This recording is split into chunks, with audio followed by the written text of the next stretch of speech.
નમસ્કાર દર્શક મિત્રો, હું છું એન્કર અર્પિતા પટેલ। દેશભરના તાજા અને સચોટ સમાચાર આપણી ભાષામાં જોવા માટે A1 અભિક્રાઇમ ન્યૂઝમાં આપનું હાર્દિક સ્વાગત છે। હવે જોઈએ મુખ્ય સમાચાર। અમરેલી જિલ્લાના જાફરાબાદના દરિયામાં ગુમ થયેલા ખલાસીનો 7મા દિવસે મૃતદેહ મળી આવ્યો। જાફરાબાદથી દીવના દરિયાના વચ્ચેથી મૃતદેહ મળી આવ્યો છે। અમરેલી જિલ્લાના જાફરાબાદ દરિયામાં ગત 22 નવેમ્બરના રોજ શનિવારે આનંદ સાગર નામની બોટમાં એક ખલાસી ગુમ થયા હતા। જાફરાબાદના જસવંતભાઈ રામજીભાઈ બારૈયા નામના ખલાસી ગુમ થયા હતા। જાફરાબાદના દરિયામાં 10 થી 15 નોટિકલ માઇલ દૂર ખલાસી ગુમ થયાની ઘટના બનતા ચકચાર મચી જવા પામી હતી। દરિયામાં માછીમારી કામગીરી ચાલી રહી હતી અને તે સમયે ખ્યાલ આવ્યો કે જસવંતભાઈ બારૈયા બોટ પર હાજર નથી। બોટના અન્ય ખલાસીઓએ સમગ્ર બોટ વિસ્તાર અને આસપાસના દરિયામાં પ્રાથમિક શોધખોળ હાથ ધરવામાં આવી હતી, પરંતુ કોઈ ભાળ ન મળતા તાત્કાલિક કોળી સમાજ બોટ એસોસિએશન પ્રમુખ અમીરભાઈ સોલંકીને જાણ કરવામાં આવી હતી, જે બાદ ફિશરીઝ વિભાગ, કોસ્ટગાર્ડ ટીમ અને મરીન પોલીસને જાણ કરાઈ હતી અને દરિયામાં તાત્કાલિક શોધખોળ માટે રવાના થઈ હતી। આ ઘટનાને લઈ રાજુલાના ધારાસભ્ય હીરાભાઈ સોલંકી સતત મોનિટરિંગ કરી રહ્યા હતા। દરમિયાનમાં ભારે શોધખોળ હાથ ધરવામાં આવી હતી, જોકે ગુમ થયેલા ખલાસીની કોઈ ભાળ મળી ન હતી।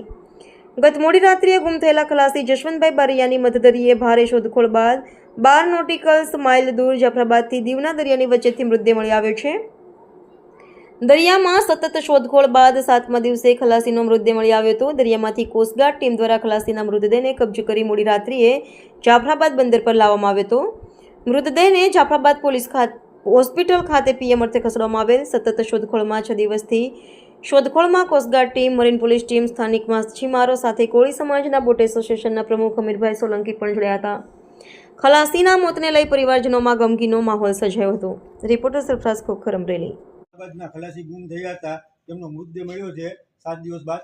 શું આખી ઘટના હતી?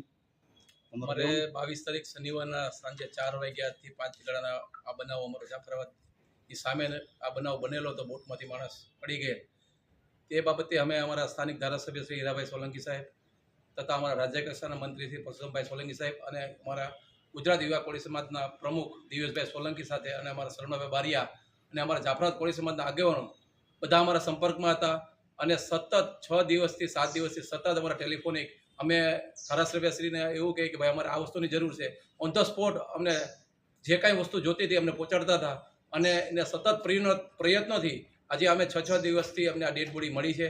અને મારા કોળી સમાજના બધા બોટ એસોસિએશનના જે સભ્યો છે એ બી મારી સાથે સતત બોટું લઈને અમે સમુદ્રમાં 2-3 દિવસ થઈને આ અમને ડેડ બોડી અને અમારા નવા બંદર રાજપરાના જે અમારા ફિશરમેન ભાઈઓ છે એના સહકારથી અમને VHF ઉપર મેસેજ આપ્યો કે ભાઈ આ બોડી આ રીતે મળેલ છે। એટલે અમને કાલે સાંજે 5 વાગે જાફરાબાદથી દીવની વચ્ચે આ ડેડ બોડી અમને મળેલ છે। એટલે અમે અમારા શ્રી ધારાસભ્ય હીરાભાઈ સોલંકી સાહેબ તથા અમારા રાજ્ય કક્ષાના મંત્રી પરસોત્તમભાઈ સોલંકી સાહેબ અને અમારા જે યુવા કોળી સમાજના પ્રમુખ દિવેશભાઈ સોલંકી અને ભાવેશભાઈ સોલંકીનો અમે કોળી સમાજ બોટ એસોસિએશન વતી અમે ખૂબ ખૂબ આભાર માનીએ છીએ મદદ થયા બદલ।